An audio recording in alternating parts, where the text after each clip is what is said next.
There are two main things you need to do to make your practicing effective and fun. My name is David Paul Norman, and I'm America's best and your favorite voice coach. First thing you want to do, you have to go in with the right mindset. You don't want to be thinking, oh, I have to practice, or oh, I don't practice enough, or oh, I didn't practice enough last time. Oh, my gig sucked on Friday.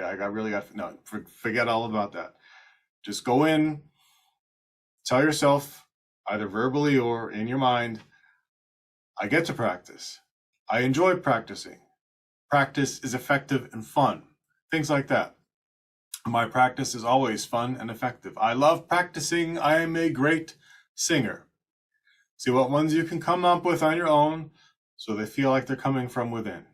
You don't want to just be reciting stuff that someone else said just because they told you to recite that stuff. So yeah, make sure it comes from inside. Before you sing a note, before you start practicing, before you do anything, before you step into a rehearsal space, set your intention for how it's going to go. Mentally think about how you want it to be. So I want this practice session to be fun. I want this rehearsal to be fun and go by quickly. I want to really enjoy myself. Set that intention before you begin doing anything.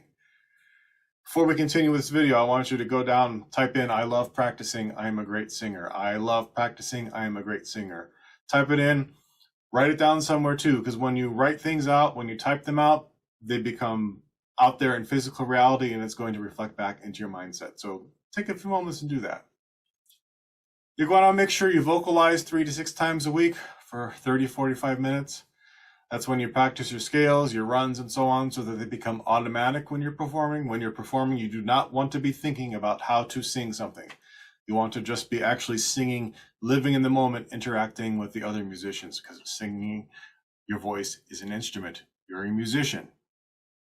Okay, that aside. So when you are practicing, start with the low part of your range and the middle of your range. So like practice a descending scale.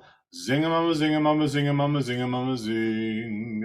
Zing-a-mama, zing-a-mama, zing-a-mama, zing-a-mama, zing. Go down to the bottom of your range, then something light in the middle of your range. For example, then start making the intervals bigger. Go into the higher parts of your range, the parts that you have to work a little bit more at. Start small, low part, middle part, then the higher parts.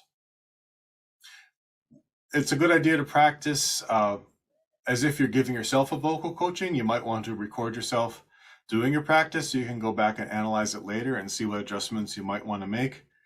I don't advise doing this sort of thing for performances and ensemble rehearsals. I mean, yes, go ahead, by all means, record them if you want to, but you don't want to really be looking back. Always be looking forward at what you want to accomplish. Keep your eyes focused where you're going, not where you've been. Maybe just do a little bit of analysis, but always refocus to where you want to go. So after you've done vocalizing, you want to take this vocalizing and apply it to your repertoire. Keep your volume to under 80%. Never go more than 80% under any circumstances. When you're practicing your songs, 50 to 60%. Don't go much louder than medium loud. Unless you are really getting ready for performance and you want to see what it's like singing it at full volume up there. Full volume is 80%, it is not 100%. Remember that. I'm going to repeat myself that when you're actually in the performance or when you're actually rehearsing with your band or with the choir or whatever it happens to be, you don't want to be thinking about this technical stuff. You want to work all that out ahead of time. Then just sing, live in the moment, interact with the other performers. Go ahead, record your rehearsals and performances if you want to analyze them later. Personally, I don't like to look back. I almost never look at past performances. One nice thing, though, about recording your practice sessions is you might occasionally come across one by accident and think, man, I sound pretty darn good. That's happened to me. I found old MP3s of some recordings of rehearsals I had with my own vocal coach. I thought, oh man, I didn't realize I sounded that good at that time. So there can be an advantage to that. Musical performances, though, they're supposed to evolve and change with the artist. They're supposed to be living, breathing things. So you can't go back and try to do the same thing you did last time. For one, it's not going to work because all of the elements that were in effect at that time are not going to be in effect at this time, at this next performance, and it keeps it from living.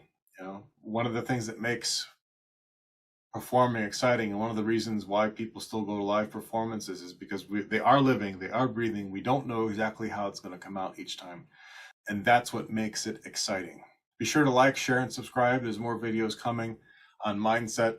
There are warm-up videos coming and all sorts of great stuff. So if you subscribe and click the bell icon, you will be sure to get notice of when that happens. This makes sure that video gets out to other people who may be interested, so you can help me help other people. Go out there, have fun, and keep singing.